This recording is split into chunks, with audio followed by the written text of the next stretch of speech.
Good morning, everybody. Es muy bueno tenerlos a todos aquí, los que lograron madrugar. Sean todos muy bienvenidos a esta segunda jornada de TICAL 2017 y segunda jornada de nuestro primer encuentro latinoamericano de e-Ciencia. Les agradecemos a todos que por favor se sienten.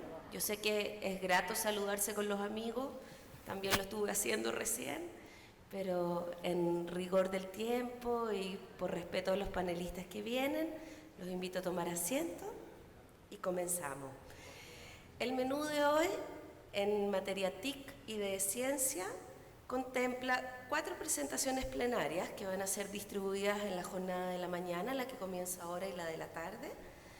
Una mesa de rectores, también en sesión plenaria, y en el mismo esquema, las presentaciones de nuestros jóvenes que están innovando para mejorar nuestras universidades.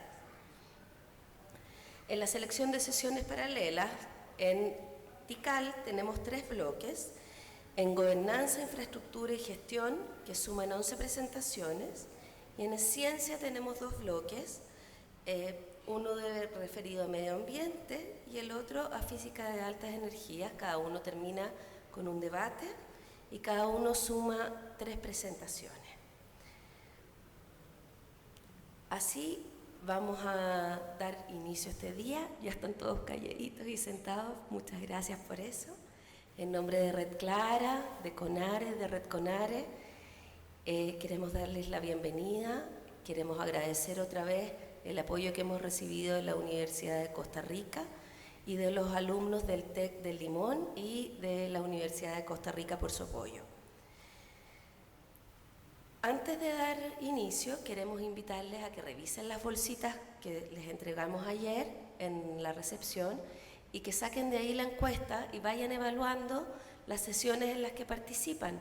Este año, a diferencia de los años anteriores, la encuesta contempla también la conferencia ION y el Encuentro Latinoamericano de Ciencia.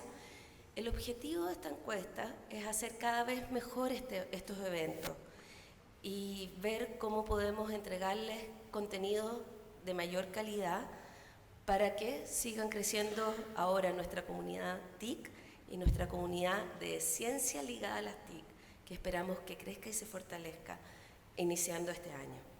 Así es que por favor completen sus encuestas y mañana ya en el curso de la tarde, cuando nos acerquemos al final, les pido que la entreguen en el registro.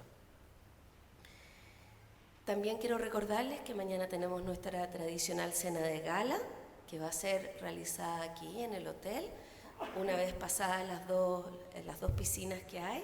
Es a las 9 de la noche, esperamos contar con todos ahí, que nos acompañen y que como otros años terminemos todos bailando y felices y sintiendo que la meta no solo se cumplió, sino que se sobrepasó y que logramos contactos y nuevas iniciativas. Ojalá, confiamos todos.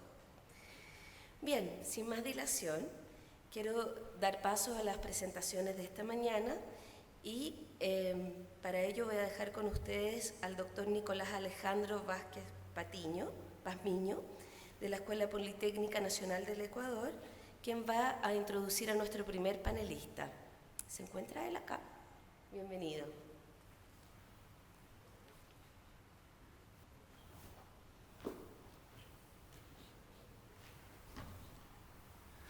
Buenos días con todos, qué bueno ya verles aquí tan temprano.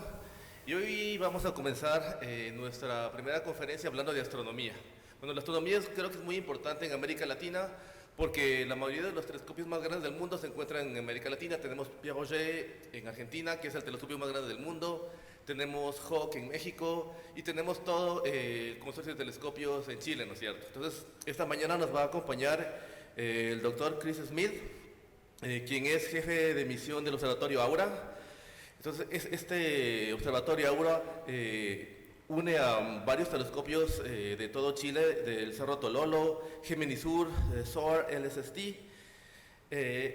Y bueno, un poco Chris nos va a contar cómo va a evolucionar la astronomía en el rango óptico. Entonces, un poco les cuento la historia de Chris Smith. Chris Smith, originario de Estados Unidos, Estudió astrofísica en Indiana para luego seguir sus estudios de maestría y doctorado en Harvard y ahora se encuentra residiendo en la ciudad de La Serena, en Chile.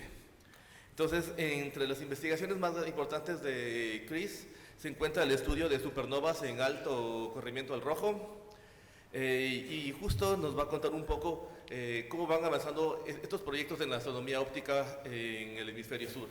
Entonces, por favor, les damos la bienvenida a Chris Smith para que nos haga su presentación sobre el futuro de la astronomía en óptico en América Latina.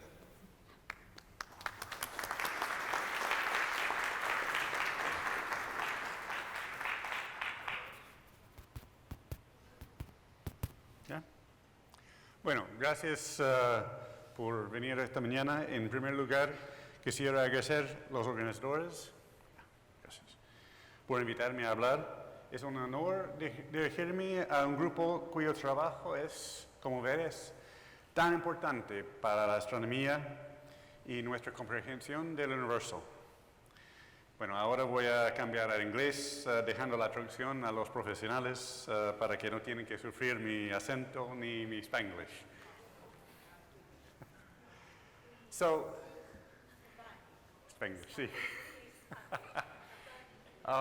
Today I'm going to talk about the future of optical astronomy and how TIC is a driving force in where we're going in astronomy and our understanding of the universe.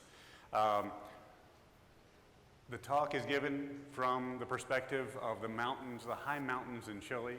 Here you can see the mountains of Cerro Tololo and Cerro Pachon, where I work. I want to start with the recognition that, at least in Chile, astronomy has a rich history. That history goes back to the 1800s, when Chile founded one of the first first national observatories in 1852. In the 1960s, the director of that observatory, Federico Rotland, actually had a vision.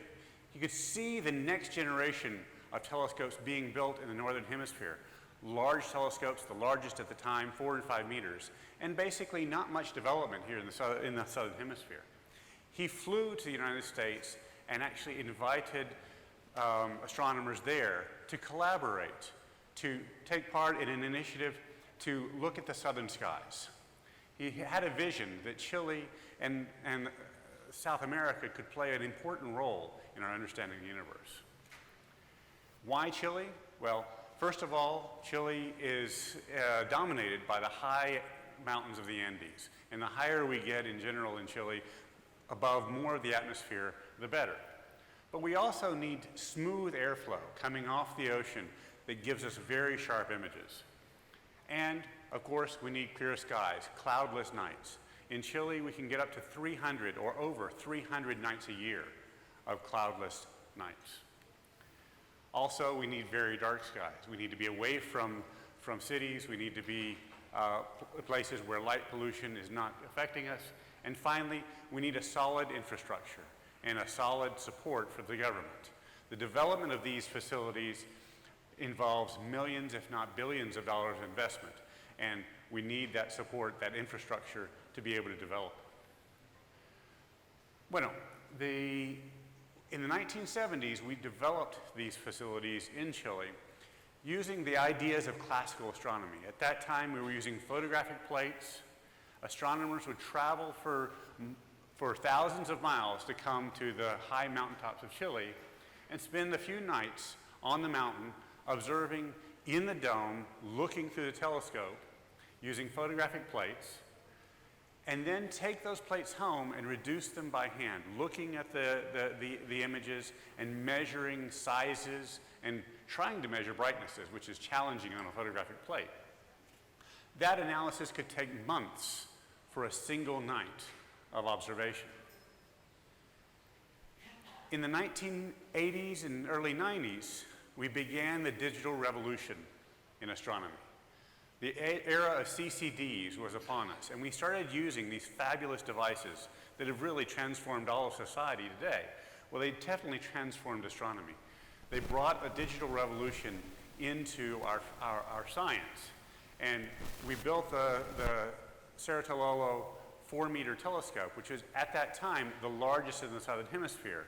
It was built for photographic plates, but with this digital revolution, we were able to upgrade it continuously.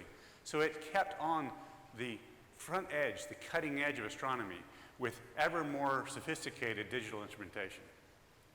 So we moved to a modern classic, still classical astronomy, still the 1 or 2 or 3 astronomers traveling to the telescope for 3 or 4 nights of observing, taking, in this case, a few gigabytes of data home, and using a standard software set, but again, taking months to analyze every bit of those gigabytes of data that they took in 1 night or 2 or 3 nights of observing, to pull out the information about the universe.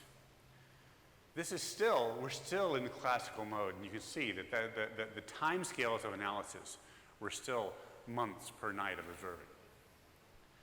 Nevertheless, during this period, from the 70s to the 90s, Chile became the center of astronomy for the world. As you can see here, the facilities in Chile already outnumbered, in terms of the cluster, any individual spot in the world because of the clear skies and the conditions that Chile provides, the natural conditions that Chile has for astronomy. During that period, the number of telescopes, the 70s, 80s, and 90s, the number of telescopes in Chile exploded. Here are some from our observatory, the Aura Observatory in Chile. Cerro Tololo, we have 4-meter telescopes and several smaller ones. Those are in the 1960s and 70s. In the 2000s, we actually started a next generation of another 4-meter telescope, SOAR, and an 8-meter telescope, Gemini South. We're not the only ones who are in Chile. Chile, as I mentioned, is attracting astronomers worldwide. From Europe, the Europeans brought and developed hacia, 2 3.5-meter telescopes and a host of smaller telescopes, as you can see.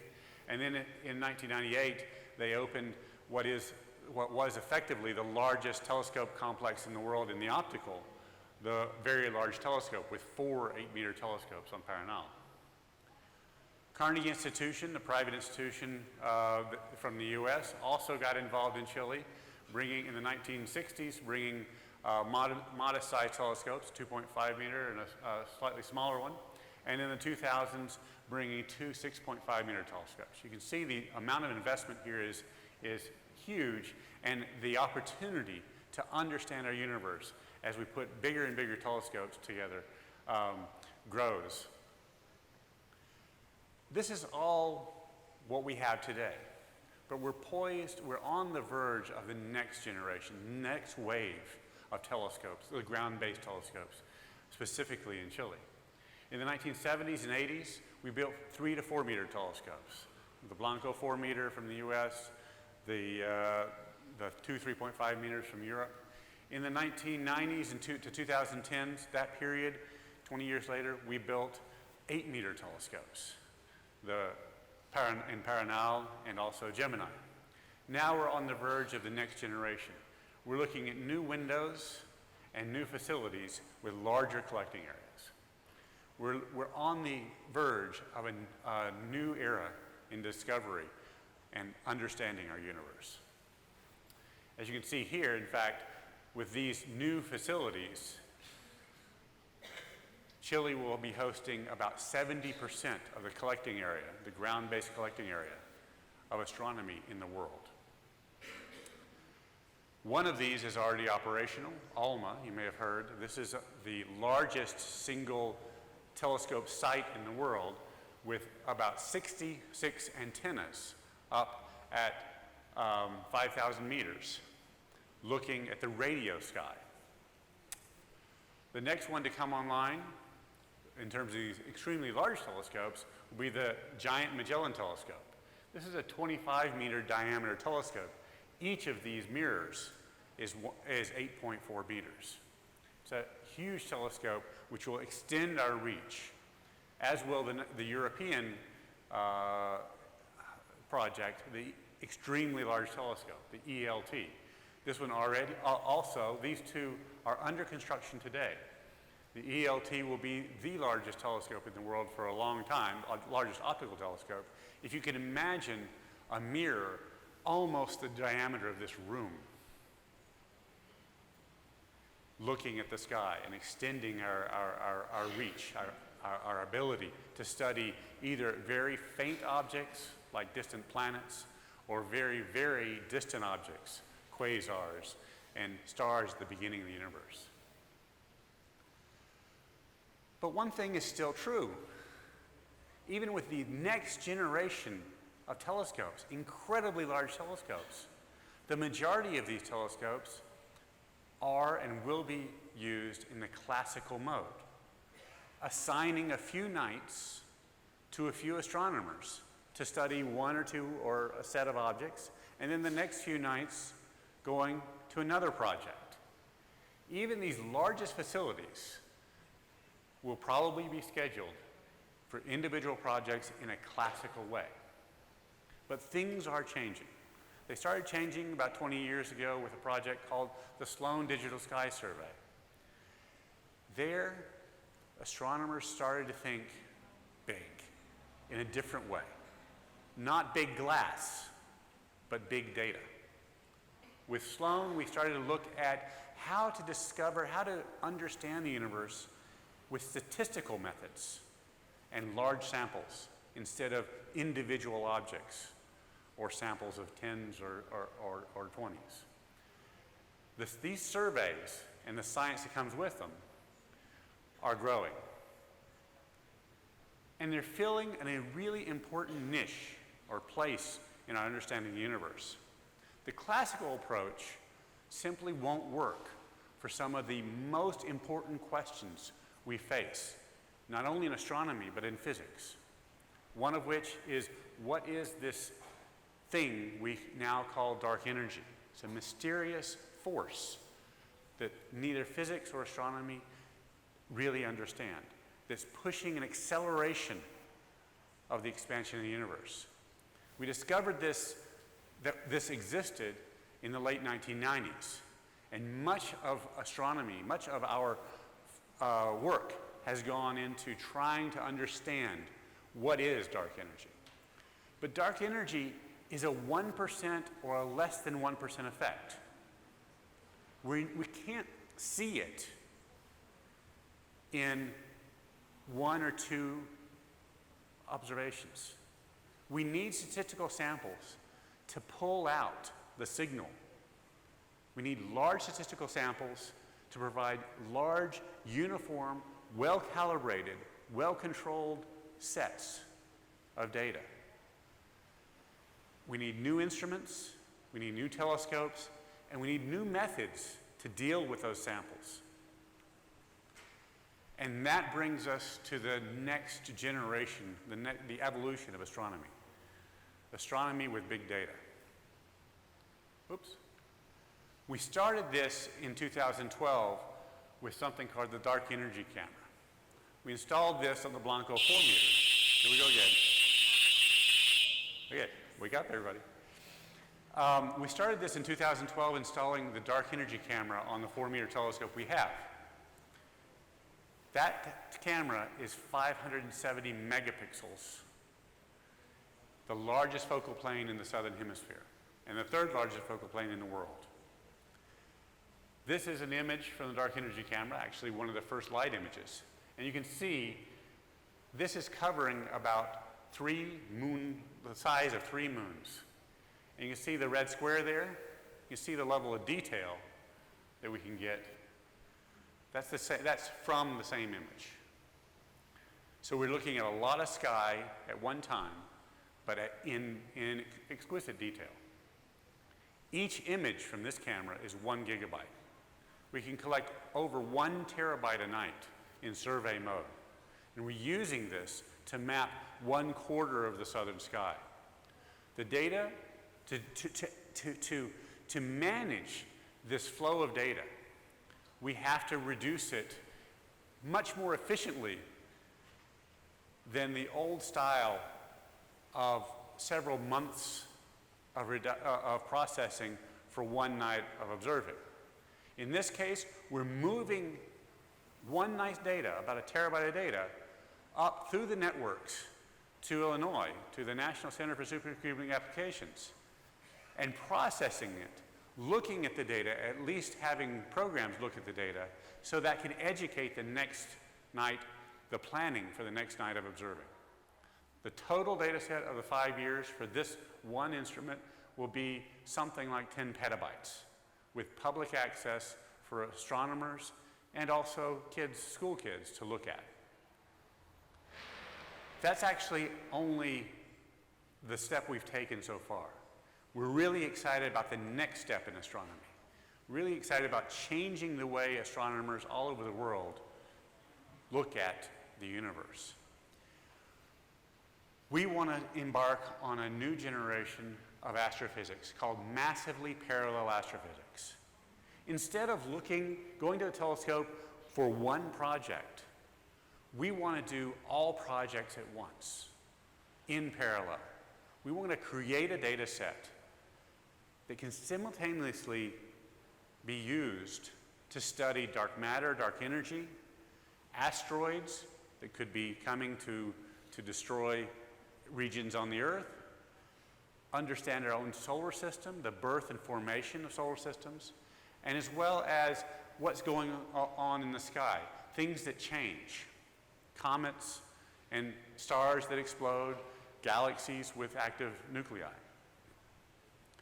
To push this into this new frontier, we're building a new telescope, a new type of telescope, the Large Synoptic Survey Telescope, or LSST. With the LSST, our goal is to map the sky, put it all on disk, and create a digital universe that astronomers from all over the world can dive into and pull out information about the universe, do their investigations on the database instead of going to the telescope. This is a challenging project. It took us years. That's the goal, to design a system that can meet those requirements. This is going to be an 8.4 meter telescope. It'll be the largest in Chile for a few years until those gigantics come. But it's going to have, to do this survey, it's going to have a 3.2 gigapixel camera. A gigapixel camera that will take images every 20 seconds, mapping the sky. It'll map the sky over 300 nights a year for 10 years. So what makes this telescope so unique? It's a mapping telescope. We have 8-meter class telescopes already. I mentioned Gemini and the European very large telescopes.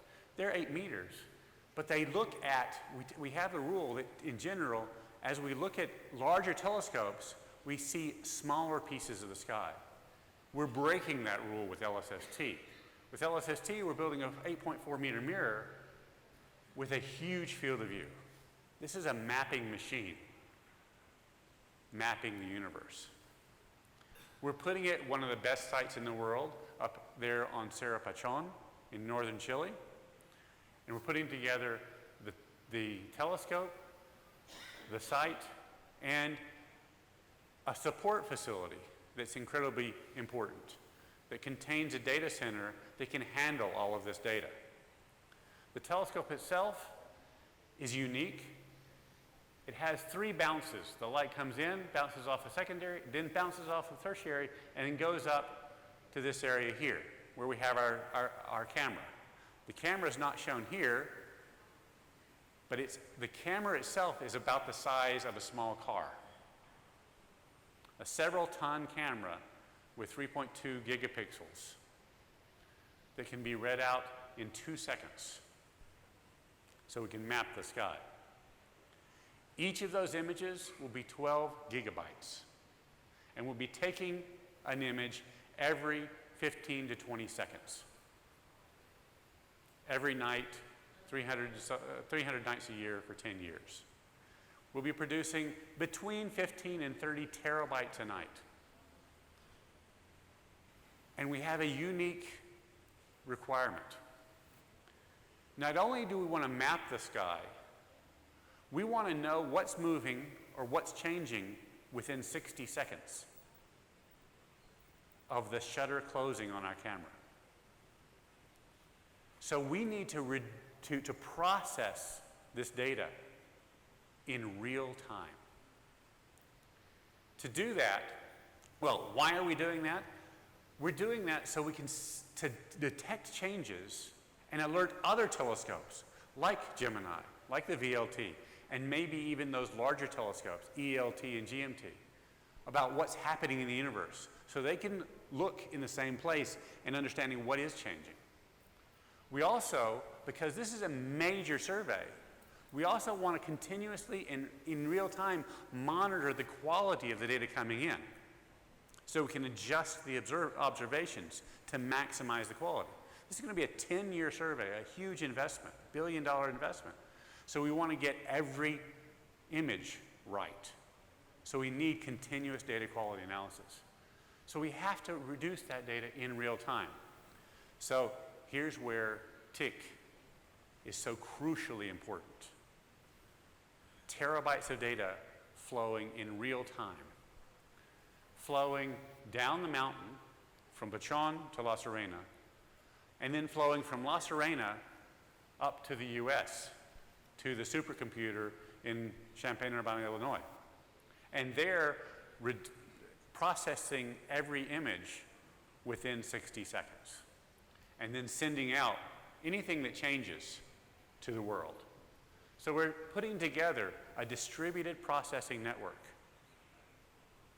that includes, of course, the connectivity and the processing power to meet these requirements. And the big data we're talking about is not just the size.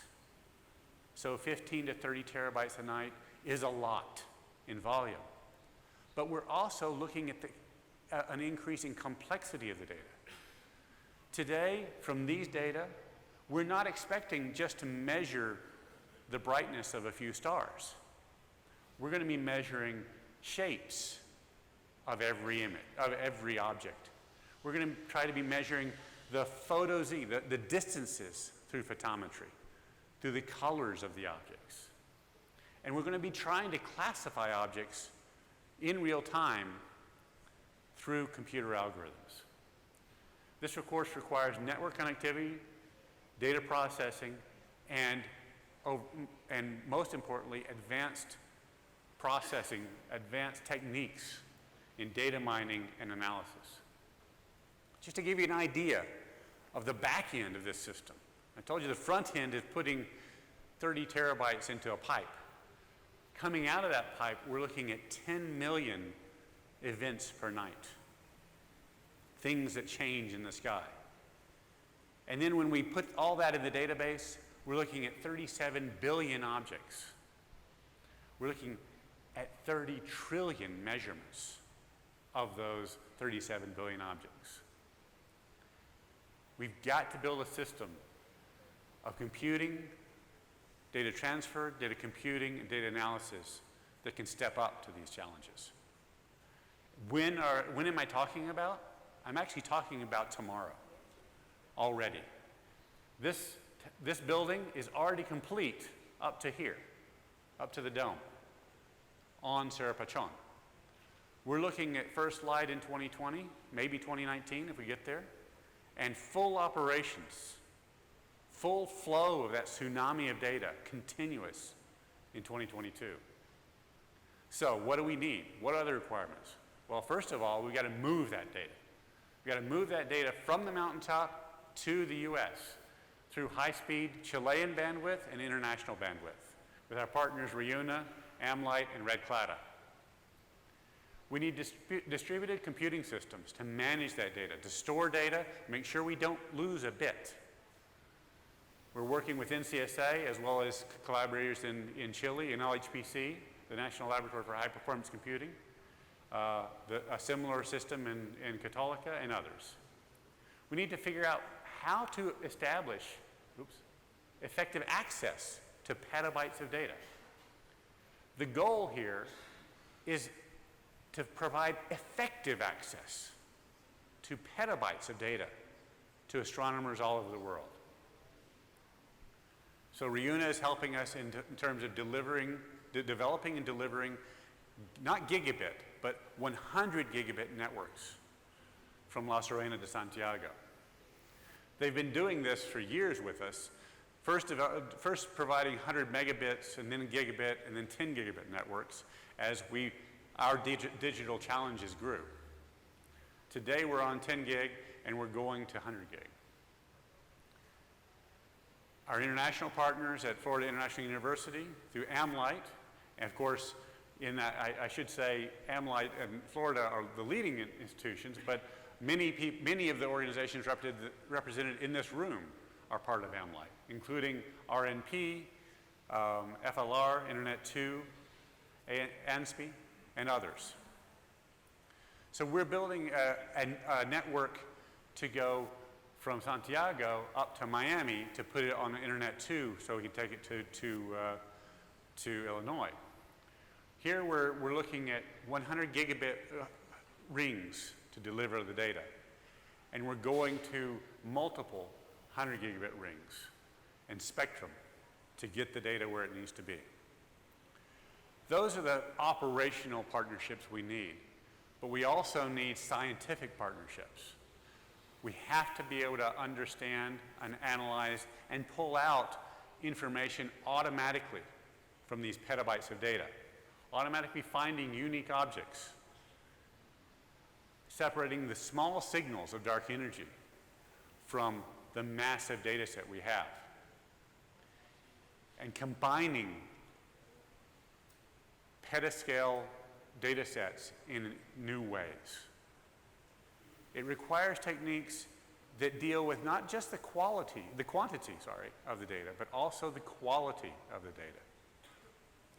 We've got various partnerships, both in the US and in Chile, Center for Mathematical Modeling, the Millennium Astrophysical Institute, and others we're working with to try to meet this challenge. Because it's a challenge we're seeing in astronomy perhaps first, but this is a challenge that all the sciences are facing. This challenge of big data, tsunamis of data.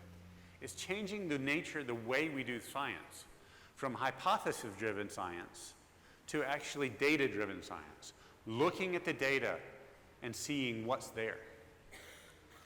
It's really a new revolution in science of data to knowledge, the way we're looking at how to explore the universe. So those are the technical aspects, but we also need to train and develop the people who will be using these facilities. We have to prepare the next generation of astronomers, but not just astronomers, mathematicians, computer scientists, network engineers.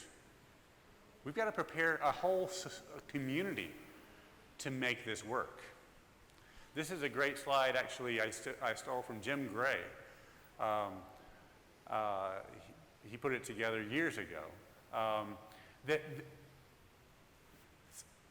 Making this work is a puzzle that has many key pieces.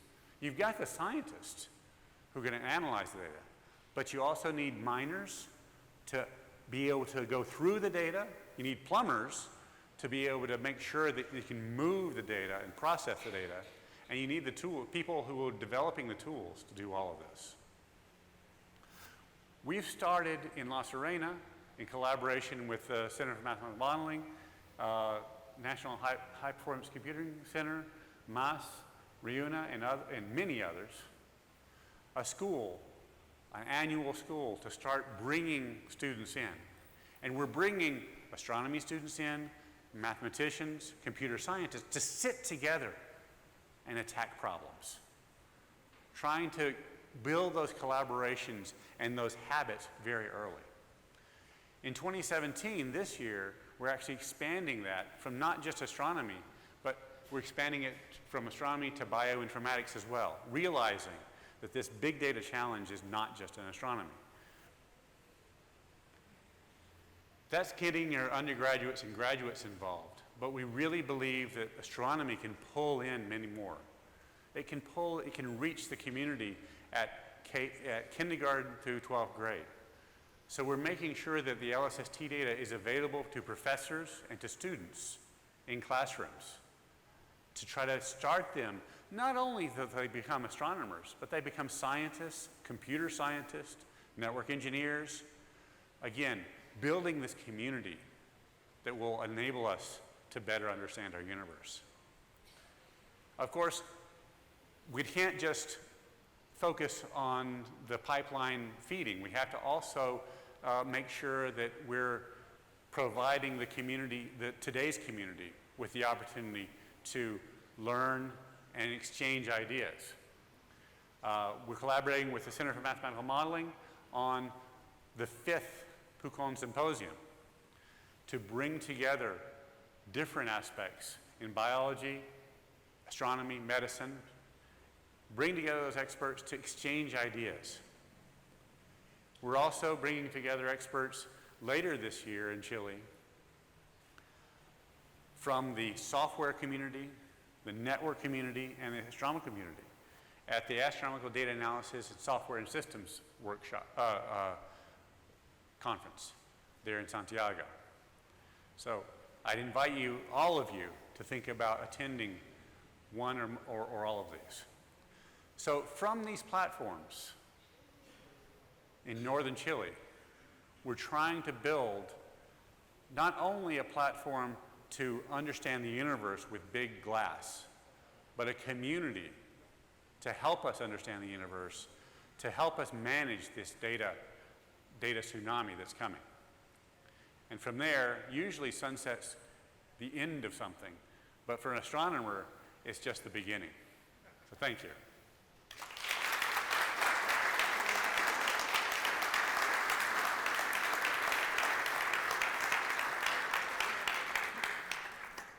Buenos días, mi nombre es Carlos Montero y estoy en representación de la Universidad de Costa Rica, de la Escuela de Administración Pública. Quería preguntarle sobre cuál es el rol que juegan los gobiernos en promover sistemas nacionales de telecomunicaciones que soporten esta infraestructura de Aura. Bueno, ambos en los Estados Unidos, en Chile, tienen diferentes roles. En general, mi respuesta es que el gobierno tiene un rol fundamental en promover el desarrollo de las carreteras. Hace 50 años, 40 años, hablamos de carreteras para autos, el desarrollo para comercio. Pero hoy día las carreteras son digitales. Así que mi opinión es que el gobierno tiene que promover el desarrollo de eso. Y se ha visto los resultados en muchos lugares en el mundo. No solamente en los Estados Unidos, de hecho los Estados Unidos no es el mejor ejemplo. Canadá, Australia, otros Países Bajos han invertido en redes y muestra el retorno. Así que tiene un papel fundamental. En Chile hemos trabajado y tenemos otro modelo. Hemos trabajado para involucrar al gobierno. Está menos involucrado que en otros lugares, pero ahora está cambiando, creo, y se han dado cuenta que invertir en las redes promueve un cultura, de desarrollo de cultura de ciencia, que da para mucho, da para el desarrollo del país. ¿Alguna otra pregunta? Les recuerdo a todos que estamos transmitiendo esta sesión por streaming, así es que les pido que se pongan de pie para que las cámaras los puedan tomar y los vean en otras partes. Gracias, Chris. Hola, muy buenos días. Yo soy Juan Pablo Carballo, director ejecutivo de CEDIA, el par de Reúna en Ecuador. Yo tengo una pregunta en relación al tipo de datos que los científicos ecuatorianos podrían acceder de lo que se obtiene de todos estos telescopios. ¿Se requiere algún tipo de convenio? ¿Existen ya convenios con el Ecuador? ¿Qué podríamos hacer en adelante para mejorar la utilización de esos datos? Seguro. Bueno, en general, tengo que decir, en general, astronomía es una de las ciencias más abiertas de todas las ciencias. Todos los astrónomos en el mundo, incluso no astrónomos, los profesores, tienen acceso a base de datos en Europa, que viene del Observatorio Europeo Sur, eso. También en los Estados Unidos, de Space Telescope, de NOAO, de National Optical Observatory. Y la gran mayoría de los datos son abiertos a todos. Cualquiera puede entrar a hacer un query y sacar los datos para analizar. Tengo que decir que en el caso de LSST, que es otro modelo, estamos buscando una versión para socios, por lo menos para investigación masivos. Yo creo que los datos van a estar disponibles para acceso de individuales, pero para queries de tamaño de base de datos, allá sí tienen que entrar con convenio, pagando un parte de las operaciones del telescopio. La construcción ya está completamente con fondos del gobierno de los Estados Unidos, pero sí están buscando socios de operaciones. Pero en general, la astronomía, los datos están allá accesibles. De hecho, hay una institución que se llama el International Virtual Observatory, IVO, que su razón de ser es hacer todos los datos más accesibles a todos.